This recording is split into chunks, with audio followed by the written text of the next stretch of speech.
If President Donald Trump, like Richard Nixon, kept an enemies list, one seemingly unlikely name would be right at the top, not a lawmaker or one of his predecessors, but the funny lady who tossed cush balls into the audience, and who speaks in frank and unadorned language about her disdain for him.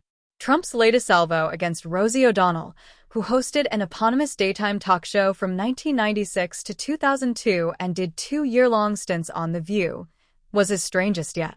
Because of the fact that Rosie O'Donnell is not in the best interests of our great country, I am giving serious consideration to taking away her citizenship, Trump posted on his social network, Truth Social, on Saturday. O'Donnell moved to Ireland following Trump's election and told Variety in a recent interview about her role on and just like that she does not plan to return to the U.S. until this administration is completely finished and hopefully held accountable for their crimes against the nation.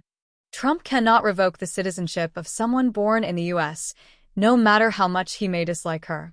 Then, as now, Trump was obsessed with gaining favor in the world of popular culture. What is his second-term takeover of the Kennedy Center but a deferred expression of his early ambition to produce on Broadway? And so O'Donnell's mockery must have cut deep. Not merely was it coming from a widely loved talk show host, who was, oddly enough, a guest at his second wedding. It happened on a show whose creator, Barbara Walters, had spent years cultivating him. O'Donnell's on-air claim that Trump had personally declared bankruptcy later became a bone of contention, as Trump's businesses had gone bankrupt but the man himself had not, making the show vulnerable to a lawsuit. Walters, when she next appeared on the show, issued a careful statement that Trump had never personally gone bankrupt. By this point, though, the feud between Trump and O'Donnell had exploded in the press, and Walters' statement also included the claim that she'd never criticized O'Donnell to Trump. He'd been having a Trumpian field day listing off all the things he claimed Walters had told him about O'Donnell's presence on the show. O'Donnell had been a marquee hire for The View just months before.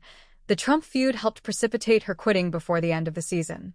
O'Donnell's willingness to burn a bridge with Walters, the woman she'd called her TV mentor, indicates just how committed she is to her sense of what's right. Little wonder she is the celebrity avatar for not backing down from Trump. In the years to follow, Trump would pick up and drop the subject of O'Donnell as the spirit moved him. In the first debate of the 2016 GOP primary cycle, Megyn Kelly, who would, years later, come to be one of Trump's most ardent defenders, began asking a challenging question about the way Trump speaks about women, calling them fat pigs, dogs, slobs, and disgusting animals. Trump cut Kelly off to declare, "Only Rosie O'Donnell." This wasn't true, but it didn't matter. The crowd erupted. Surely Trump knows that among the dynamics in his constantly counterpunching a somewhat butch lesbian who has publicly struggled with her weight is that it plays to his base. At this point in the national convulsions Trump has brought on, it should come as no surprise that he can hold a grudge and is quick to offend. But there may be no single person who has the capacity to drive him to ire as much as O'Donnell. Perhaps that's because, unlike many politicians who must continue to work with the president, and unlike most other celebrities who are willing to back down in order to preserve their images, she gives as good as she gets. She also speaks his language of insult as fluently as anyone in the public eye. Trump's hatred of O'Donnell can be traced to a 2006 incident on The View.